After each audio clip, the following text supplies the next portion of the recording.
আসসালামু আলাইকুম। এখন শুনবেন সংবাদ শিরোনাম।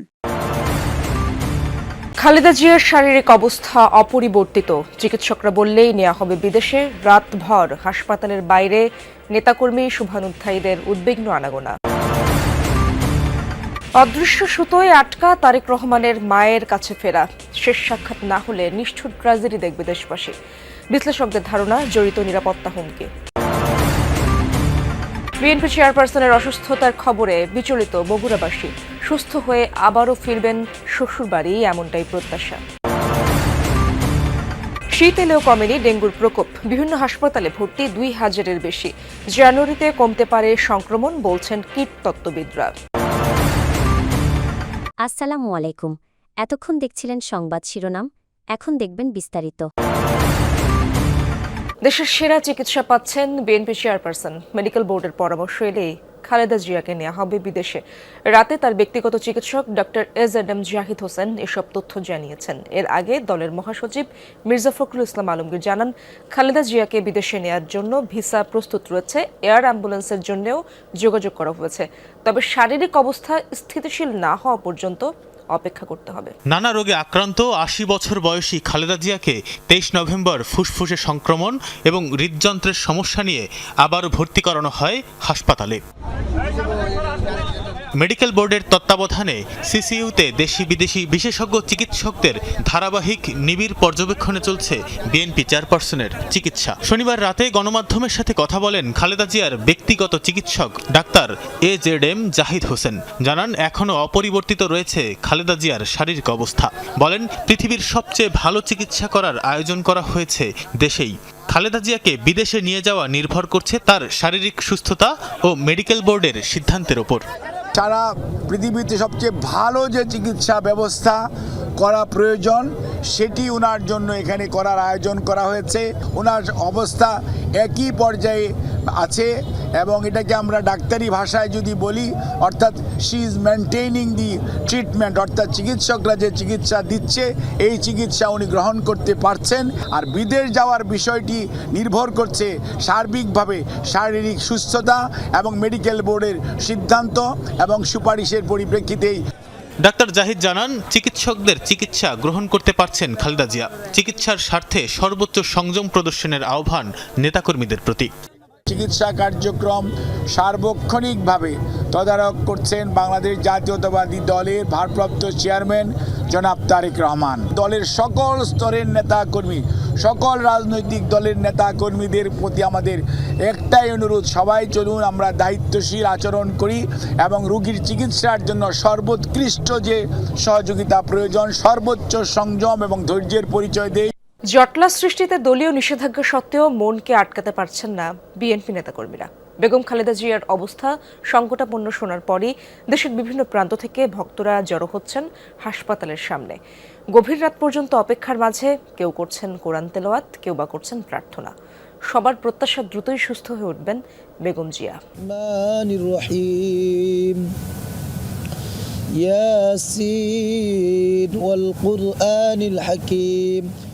রাত ৩টা, সমগ্র রাজধানী ঘুমিয়ে পড়লেও ঘুম নেই এই ভক্তের। বেগম খালেদা জিয়ার সুস্থতার জন্য করে চলেছেন কুরআন তেলাওয়াত। সৃষ্টিকর্তার কাছে তার ফরিয়াদ, ফিরে আসুক প্রিয় নেত্রী। কোরআন শরীফ তেলাওয়াত করতেছি, দেশবাসীর কাছে দোয়া চাচ্ছি যে আল্লাহ তাআলা আমাদের নেত্রীকে যেন সুস্থ করে দেয়। আরেক ভক্ত হাসপাতালের গেটের কোনায় বসে আছেন। বুকে ঝুলানো কার্ডে লেখা, স্বেচ্ছায় বেগম খালেদা জিয়ার চিকিৎসায় দিতে চান নিজের ফুসফুসটাও। যদি আমার ফুসফুস, কিডনিক যা কিছু লাগে, হার্টের যে কোনো কিছু লাগে, আমি সব দিতে প্রস্তুত, যাতে আমার নেত্রী বেগম খালেদা জিয়া সুস্থ হয়ে বাংলার জনগণের কল্যাণ করতে পারে। ভোর হওয়ার বাকি কয়েক ঘন্টা মাত্র, তখনও প্রিয় নেত্রীর স্বাস্থ্যের খোঁজ নিতে উদ্বেগ উৎকণ্ঠা নিয়ে হাসপাতালের বাইরে কত কত নির্ঘুম চোখ, বলিন মুখের অপেক্ষা। বিএনপি মহাসচিবের নিষেধাজ্ঞাতেও মানছে না মন। মির্জা ফখরুল ইসলাম আলমগীর বলেছে যে কোনো ভিড় না করে, তারপর তো আমরা মন মানাইতে পারি না। আবেগের আমার মা, দেশ নেত্রীর মা, মন তো আর বাধা থাকা যায় না। তারপরে এত রাতে আমরা মগবাজার থেকে সবাই এখানে আসছি আমাদের খালেদা জিয়া প্রাণপ্রিয় মানুষটাকে একটু দেখার জন্য।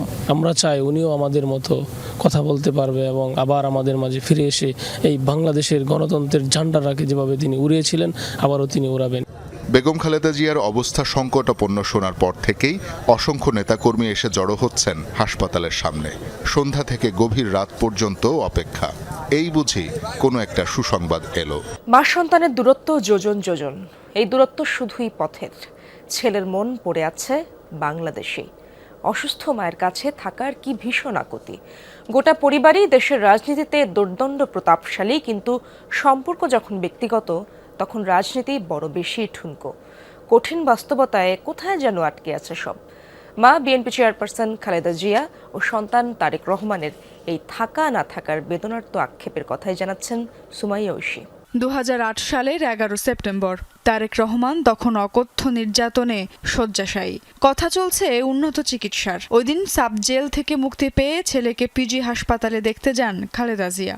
দেশের মাটিতে মা ছেলের দেখার শেষ দৃশ্য ছিল এটিই। ওই দিন উন্নত চিকিৎসার জন্য সন্ধ্যায় তারেক রহমানকে নেওয়া হয় যুক্তরাজ্যে। এরপরই এক অনন্ত অপেক্ষা আর আক্ষেপের গল্পের শুরু। অপেক্ষা মায়ের সঙ্গে ছেলের মিলনের, আক্ষেপ ভাইয়ের শেষ নিঃশ্বাসের সঙ্গী হতে না পারার। 11 পরবর্তী তত্ত্বাবধায়ক সরকারের সময় উন্নত চিকিৎসা নিতে তারেক রহমান পাড়ি জমান যুক্তরাজ্যে। এরপর রাজনীতির জটিল সমীকরণে বন্ধ হয় তার ফেরার পথ। জন্মভূমির মাটির গন্ধ পাননি 17টি বছর। এই সময়ে মায়ের স্পর্শ পেয়েছেন মাত্র 4 বার। তবে এবার যখন জীবন মৃত্যুর সন্ধিক্ষণে মা, তখন তার মন মরিয়া হয়ে আবারও চাইছে সেই আঁচলের ছায়াতল। তবে এই ক্ষণেও কোনো এক জটিল বজ্রআঁটুনিতে অনিশ্চিত মা ছেলের মিলন। তাই তো সেই আক্ষেপের কথা তিনি সরাসরি জানিয়েছেন শুভাকাঙ্ক্ষীদের। এমন সংকটকালে মায়ের স্নেহ স্পর্শ পাবার তীব্র আকাঙ্ক্ষা যে কোনো সন্তানের মতো আমারও রয়েছে। রক্তের বন্ধনের উজ্জ্বল প্রদীপগুলো নিভে যাওয়ার আগে আঁচ নিতে না পারার কষ্ট তারেক রহমানের এই প্রথম নয়। পরিবারের কেউ গুরুতর অসুস্থ হলে উদ্বেগ আর স্রষ্টার কাছে যেমন প্রার্থনা করে মানুষ, বগুড়ার পুত্রবধূ খ্যাত খালেদা জিয়ার জন্যও অঞ্চলবাসীর একই অনুভূতি। তাদের ভোটে নির্বাচিত খালেদা জিয়া দেশে 3 বার প্রধানমন্ত্রীর দায়িত্ব পালন করেছেন। গর্বের ব্যাটার বউয়ের এমন সংকটাপন্ন অবস্থায় পরিবারের মতোই সমব্যথী বগুড়াবাসী। শ্বশুরবাড়ি এবং নিজ নির্বাচনী এলাকা বগুড়ার সবখানে এখন বেগম জিয়ার সুস্থতা কামনায় চলছে আন্তরিক প্রার্থনা। শীত এলেও কমেনি ডেঙ্গুর প্রকোপ, থাকবে আরও 1 মাস। বর্তমানে দেশের বিভিন্ন হাসপাতালে ভর্তি 2000-এরও বেশি ডেঙ্গু রোগী। গত 1 সপ্তাহে মারাও গেছেন 21 জন। কীটতত্ত্ববিদরা বলছেন জানুয়ারিতে কমতে পারে এডিস মশাবাহিত এই রোগের প্রভাব। শীত নেমেছে দেশ জুড়েই, পড়ছে কুয়াশা। কোথাও কোথাও তাপমাত্রা 13 ডিগ্রির নিচে। এডিস মশার বংশ বিস্তারের জন্য 25 ডিগ্রির বেশি তাপমাত্রা উপযুক্ত। শীতের এই সময়ে এডিস মশার বংশ বিস্তার হওয়ার কথা নয়। এরপরও থেমে নেই ডেঙ্গুর প্রকোপ। স্বাস্থ্য অধিদপ্তর বলছে গত 1 সপ্তাহে 4000-এর বেশি মানুষ ডেঙ্গু আক্রান্ত হয়ে হাসপাতালে ভর্তি হয়েছেন। রাজধানীর বাইরে এবার ডেঙ্গুর সবচেয়ে বেশি প্রকোপ ছিল বরগুনায়। এখন কিছুটা কমলেও জেলার বিভিন্ন হাসপাতালে চিকিৎসা নিচ্ছেন 39 জন। অনেক জেলাতেই এমন পরিস্থিতি। ডেঙ্গুর 30-40 বছরের একটা ধাক্কায় ঢুকছে, বিশেষত এই গ্রামাঞ্চলগুলো, এবং এটাতে মৃত্যুও বেশি হবে তুলনামূলকভাবে। অনেক লোক আক্রান্ত হবে এবং গরিব লোকরা আক্রান্ত হলে তারা সর্বশান্ত হয়ে যাবে, ক্যাটাস্ট্রফিক হেলথ এক্সপেন্ডিচার হবে।